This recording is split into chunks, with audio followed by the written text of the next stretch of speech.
트럭이나 화물차 같은 대형 차량은 운전자가 보지 못하는 사각지대가 넓어서 사고 위험이 굉장히 높습니다. 실험을 통해 직접 확인해보니 키가 작은 어린아이들은 차에서 5m 이상 떨어지기 전까지 바로 옆에 있어도 전혀 보이지 않았습니다. 조형준 기자의 보도입니다.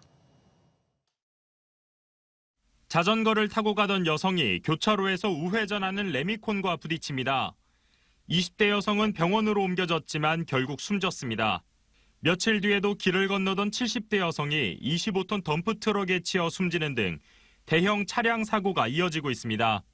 트럭이나 화물차 같은 대형 차량은 승용차나 SUV 등에 비해 차고와 창틀 높이가 높아 운전석에서 보이지 않는 사각지대가 넓기 때문입니다. 대형 화물차가 우회전하는 상황에서 길을 건너려는 아이들이 얼마나 잘 보이는지 실험했습니다. 차에서 2m 떨어져 있는 키 100cm의 5살 정도 된 아이. 운전석에선 하나도 보이지 않습니다. 전혀 안 보이는데요? 안 보여요. 키가 조금 더 큰 140cm의 초등학생을 상대로 사각지대를 확인했습니다.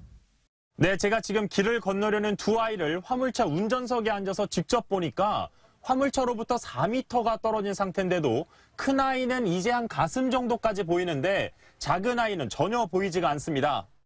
차에서 5m 이상 멀어지자 드디어 운전석에서 작은 아이가 보입니다. 차고가 더 높은 차량은 사고 위험이 더 높을 수밖에 없습니다. 이 차보다 훨씬 높은 차가 있습니다. 그런 차들은 훨씬 사각지대가 그만큼 더 넓어지죠. 일반 성인이 서 있어도 안 보일 정도. 측면 카메라나 보조 거울 등을 설치하면 사고를 줄일 수는 있지만 의무가 아닌 데다 최소 수십만 원의 설치 비용도 운전자가 내야 해 제도적인 해결책이 필요하다는 지적이 나옵니다.